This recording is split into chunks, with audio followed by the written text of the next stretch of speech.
mundo! Meu nome é Fabi Medeiros e sejam muito bem-vindos a este canal. Por aqui continuamos em clima de carnaval, pois é, gente, eu adoro, mas o caso de hoje é sério.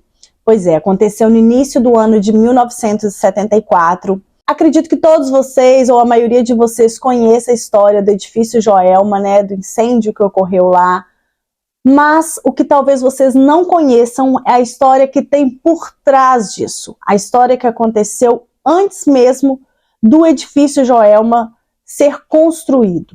Uma história macabra e sinistra que eu vou contar para vocês, junto também com o incêndio que veio a ocorrer anos depois. Bom, convido você a ficar comigo até o final desse caso, que tá sinistro, que é muito famoso e chocou um país inteiro na época. Se possível, já deixa o seu like, se inscreva aqui no canal, que é super importante. Vou deixar aqui na tela para vocês também as minhas redes sociais, me sigam por lá. É um conteúdo totalmente diferente desse aqui do YouTube. Lá eu posto reels com transição de looks, tem dublagem, falo de moda, enfim, é um mix de tudo. Passem por lá para conferir. Não deixe também de ativar o sininho de notificação, que é muito importante. Dessa forma, você sempre vai ser notificado quando eu postar vídeo novo aqui no canal, que é toda quarta e todo sábado. Então, se você gosta desse tipo de conteúdo, para tudo que você está fazendo, que eu vou te contar essa história. Vem!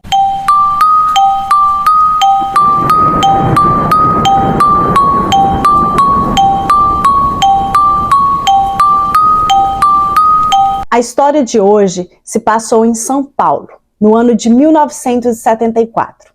Para ser mais exata, em um dos mais imponentes prédios de escritórios que existia na época no centro de São Paulo, o edifício Joelma. Por ali, para vocês terem uma ideia, circulavam cerca de 1.000 pessoas por dia. Então era um prédio bem comercial, que as pessoas iam muito, tinha muita gente entrando e saindo o tempo todo. Mas antes de contar essa história do edifício Joelma, eu quero contar para vocês o que aconteceu antes da edificação desse prédio. É uma história muito sinistra, muito macabra e que eu acredito que vocês precisam conhecer antes mesmo de terem ciência do incêndio.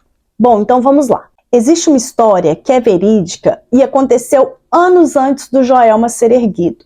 Naquele terreno existia uma casa, e nessa casa morava um professor de química, o Paulo Ferreira de Camargo, a mãe dele e 2 irmãs. Em outubro de 1948, o Paulo pediu que fosse construído um poço no fundo do quintal, e ninguém desconfiou de nada, porque ele disse que esse poço, ele disse, né, tanto para os vizinhos como para os parentes dele, que o poço seria usado, na verdade, para ele fazer experiências com água. Bom, passado um mês da construção desse poço, o Paulo resolveu, a sangue frio, matar a mãe e as 2 irmãs. Após isso, ele jogou os 3 corpos dentro do poço e seguiu sua vida. Dizem que ele chegou a ir ao Paraná, se eu não me engano, ele enviou um telegrama para si mesmo com o intuito de forjar, né, ali as provas.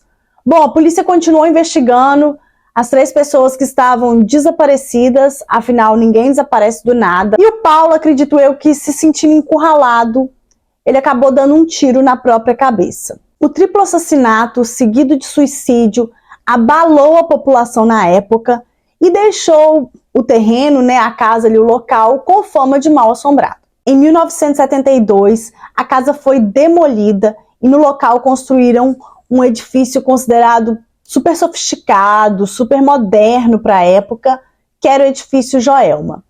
Era um prédio, gente, que contava com 20 andares, todos ocupados por escritórios de um banco, e os 6 primeiros pavimentos eram só as garagens. Às 8h45 da manhã do dia 1º de fevereiro de 1974, um curto-circuito no ar-condicionado foi o que, digamos assim, o início da tragédia. O que acontece, gente? Esse ar-condicionado, ele se ligava por baixo dos forros. E esse forro era feito de um material que era altamente inflamável. Então, a propagação do calor foi muito veloz. Em minutos, as pessoas começaram a se dar conta de que o prédio estava em chamas. Então, gente, foi aquele caos total, gritos de desespero, todo mundo correndo para tudo quanto é lado, enquanto uns tentavam subir, outros tentavam descer. Então, assim, não tinha muito o que fazer, a não ser correr e tentar se salvar das chamas.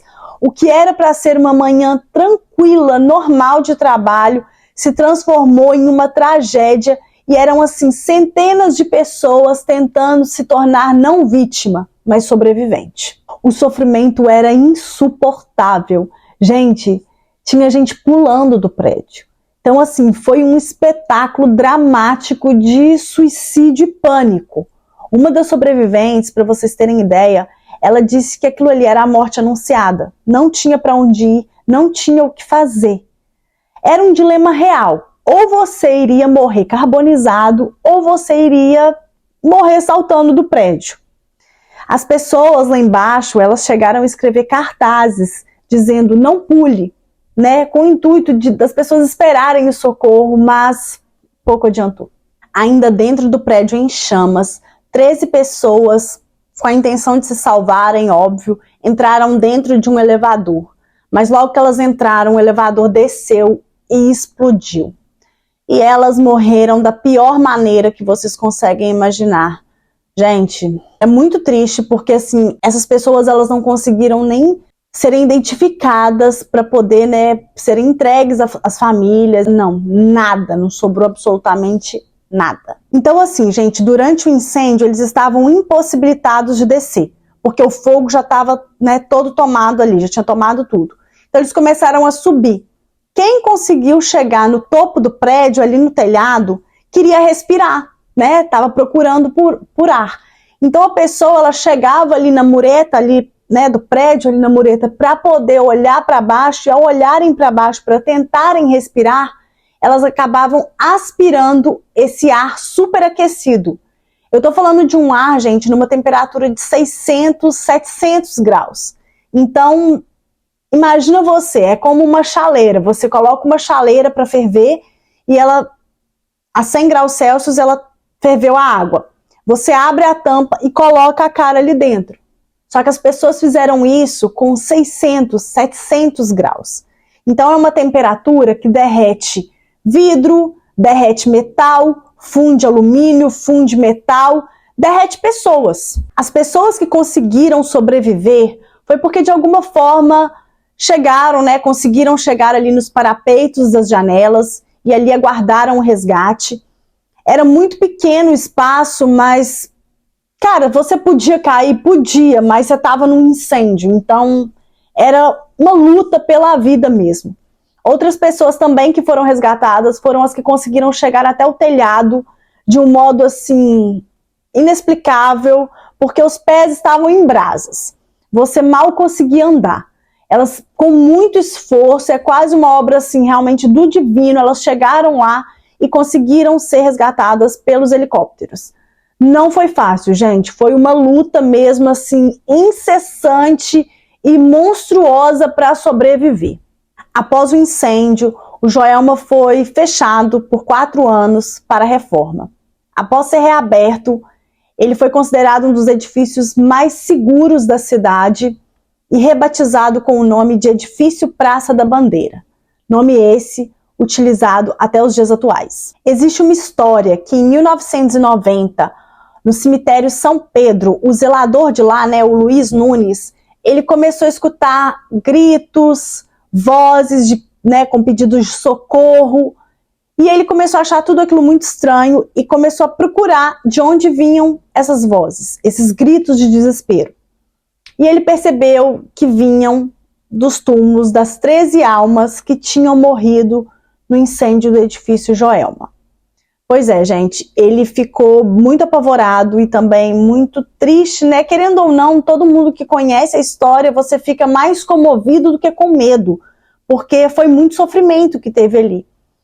E, na verdade, esses gritos, esses pedidos, né, de socorro, eles só cessaram quando o Luiz começou, então, a jogar água sobre os túmulos, e aí foi quando tudo se acalmou. Em 2004, o Comitê de Transição da equipe de José Serra passou a usar uma sala do prédio um tempinho antes dele assumir a Prefeitura de São Paulo. Mas, por prevenção, ele pediu que uma monja budista fosse até lá para purificar o local e, segundo ela, as energias ali ainda eram muito pesadas. Houve muito sofrimento e dor naquele local. Foi uma das maiores tragédias da cidade de São Paulo. O Joelma ardeu em chamas por mais de 4 horas, vitimando 534 pessoas entre mortos e feridos, sendo 345 feridos e 189 mortos. O incêndio do Joelma provocou uma intensa discussão sobre a lei de segurança nos prédios e normas de prevenção obrigatórias foram então criadas em São Paulo. 5 pessoas foram responsabilizadas pela falta de segurança do Joelma, mas por serem réus primários, eles recorreram e nunca foram presos. Existe um filme sobre o caso, sobre o incêndio do edifício Joelma, e também há muitos relatos, muitas pessoas, várias e várias pessoas dizem sentir calafrios, passar mal, ver vultos, escutar vozes, coisas desse tipo, desse universo, até hoje dentro do prédio. Então ficou mesmo com essa fama de amaldiçoado. O que houve ali não foi brincadeira, foi sério, foi uma tragédia monstruosa.